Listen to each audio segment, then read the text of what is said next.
जय हिंद साथियों।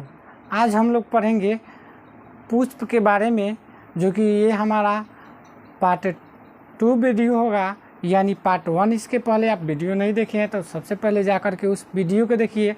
उसमें जो है पुष्प के संरचना के बारे में टोटल चीज़ हम बता दिए थे। आज हम लोग पढ़ेंगे सभी चीज़ों का परिभाषा यानी थ्योरी पढ़ेंगे, ठीक है। कहने का मतलब हुआ कि हम लोग एक एक चीज़ का जो कल वर्णन किए थे आज उसके बारे में हम लोग पढ़ेंगे, यानी परिभाषा सहित आज पढ़ेंगे। तो सबसे पहले हमने बताया था पुष्प क्या होते हैं, पुष्प के बारे में जानेंगे। तो देखिए पुष्प क्या होते हैं।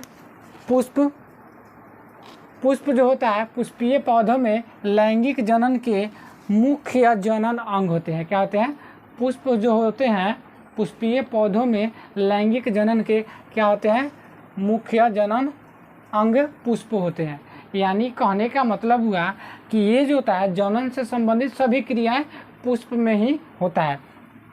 जैसे कि आप लोगों को चित्र यहाँ दिख रहा होगा, ठीक है। अब देखिए ये जो होता है कह रहा है, इसलिए पुष्पीय पौधों को प्रजनन संरचनाएं भी कहते हैं। यानी कह रहा है कि पुष्प में जनन संबंधी सभी क्रियाएं होती है, इसलिए इसको क्या कहते हैं? पुष्पों को क्या कहते हैं? प्रजनन संरचनाएं भी कहते हैं। इसके बाद कह रहा है पुष्प से फल तथा बीज का निर्माण होता है। इसको अंडरलाइन कर लीजिएगा लोग। यानी पुष्प जो होता है इससे फल और तथा क्या होते हैं? बीज का निर्माण होते हैं, ठीक है। इसके बाद कह रहा है कि पुष्प के भाग क्या होते हैं। पुष्प के भाग्य के बारे में जानेंगे। सबसे पहले एक छोटा सा चीज़ जान लेते हैं। पुष्पों का अध्ययन जो होता है एंथोलॉजी होता है। क्या होता है? एंथोलॉजी कहलाता है पुष्पों के अध्ययन, ठीक है। अब देखिए यहाँ कह रहा है पुष्प के भाग, यानी पुष्प मुख्य रूप से 4 भाग होते हैं। पुष्प के मुख्य रूप से 4 भाग होते हैं। एक होते हैं बाह्य दलपुंज, दलपुंज और पुमंग और जयांग होते हैं। जैसा कि आप लोगों को इधर फिगर में दिख रहा होगा। तो यहाँ पे देख रहे हैं कि बाह्य दलपुंज क्या होता है। क्या समझेंगे? बाह्य दलपुंज क्या होता है? तो बाह्य दलपुंज का रहा पुष्प का सबसे बाहरी चक्र होता है, यानी पुष्प का सबसे जो बाहरी चक्र होता है उसको क्या कहते हैं? बाह्य दलपुंज कहते हैं। यह जो होता है पत्तियों के समान हरे रंग का होता है और इसका प्रमुख कार्य क्या होगा? पुष्प जब कली अवस्था में रहता है तो उसको क्या करता है? रक्षा करता है। यानी जब पुष्प कली अवस्था में रहता है उसको क्या करता है? बाह्य दलपुंज क्या करता है? उसको रक्षा करता है। और ये जो होते हैं किसी भी पुष्प में, यानी कहने का मतलब हुआ आपको फिगर में दिखाई दे रहा होगा कि किसी भी रंग जो होता है पुष्प कोई भी हो, लेकिन रंग जो होता है बाह्य दलपुंज का रंग हमेशा हरा होता है, ठीक है। इसके बाद कह रहा है दलपुंज। क्या कह रहा है? दलपुंज।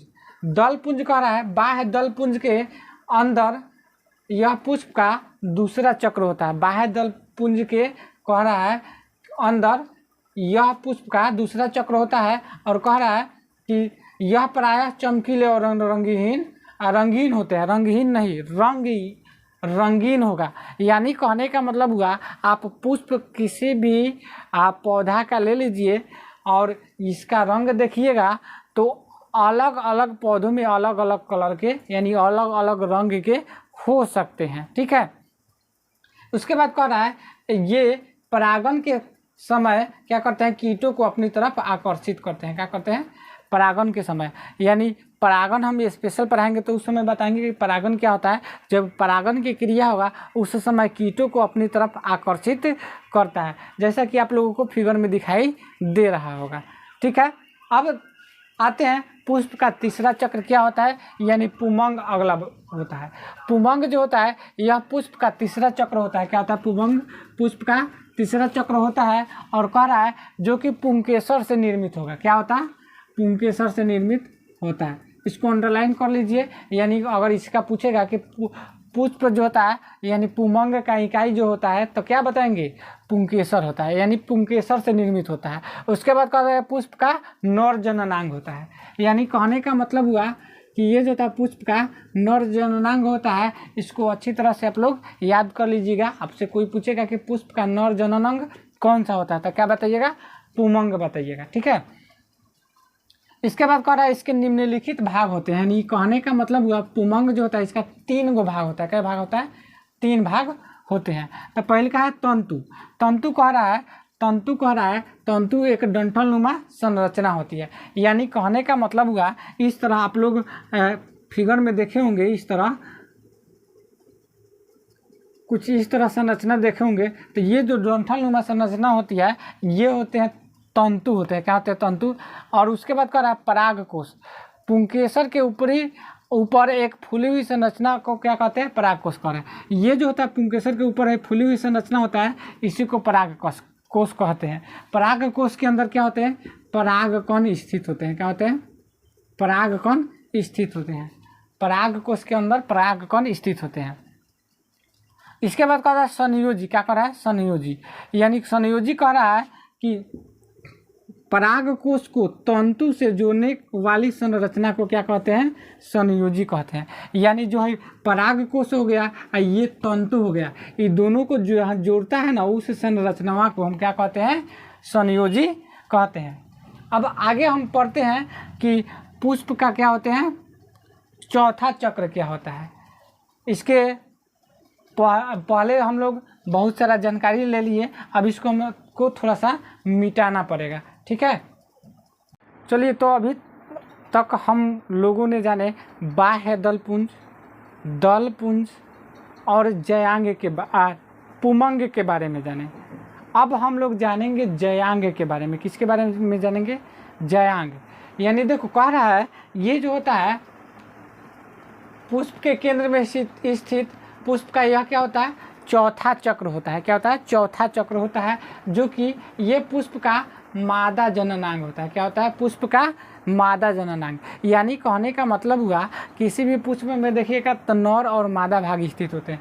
जैसे कि इसमें पुमंग को हमने बताया कि ये पुष्प का नर जननांग होता है, तो ये पुष्प का क्या होगा? मादा जननांग जयांग होता है। जो कह रहा है एक या एक से अधिक अंडोपों या स्त्री केसर से क्या होते हैं? निर्मित होते हैं। कहने का मतलब हुआ कि इसकी इकाई की बात करेगा तो अंडा स्त्री केसर हम बोलेंगे। क्या बोलेंगे? स्त्री केसर। अब इसके निम्न भाग होते हैं, यानी जैसे हम लोग पढ़े थे अभी पुमंग के 3 भाग पढ़े थे, वैसे ही जयांग का भी 3 भाग होता है। यानी अब इसमें आता है, पहला आता है अंडाशय। अंडाशय हमने बताया पुष्पासन से लगा चौड़ा एवं फूला हुआ भाग अंडाशय कहलाता है। यानी देखिए हम लोग इसके पहले जैसे फिगर में इसके पहले वाले वीडियो में देखे थे, इसके पहले जितने भी फिगर था उसमें खूब अच्छे तरीके से हम समझाते। जैसा कि चलिए इसमें जो है फिगर के माध्यम से इस तरफ देख लीजिए। अब जो होते हैं कहे हैं कि पुष्पासन से लगा चौड़ा एवं फूला हुआ भाग क्या कहलाता है? अंडाशय कहलाता है। अंडाशय विकसित होकर क्या करता है? फल का निर्माण करता है। यानी ये जो होता है अंडाशय विकसित होगा ना, तो अंडाशय विकसित होकर के क्या करेगा? फल का निर्माण करता है। उसके बाद कह रहा है वर्तिका। वर्तिका क्या कर रहा है? यह अंडाशय के ऊपर स्थित पतले एवं लंबे जो भाग होते हैं क्या कहलाते हैं? वर्तिका कहलाते हैं। ठीक है। उसके बाद कह रहा है वर्तिकाग्र। वर्तिकाग्र कह रहा है वर्तिका के ऊपर सबसे ऊपर स्थित स्वतंत्र एवं चिपचिपा भाग क्या कहलाता है? वर्तिकाग्र कहलाता है। जैसा कि आप लोगों को फिगर बना के हम बता रहे हैं। जैसे हम केवल अंडाशय, देखिए ये फिगर दिख रहा होगा आप लोगों को, जैसे हम इस तरह बनाए थे संरचना।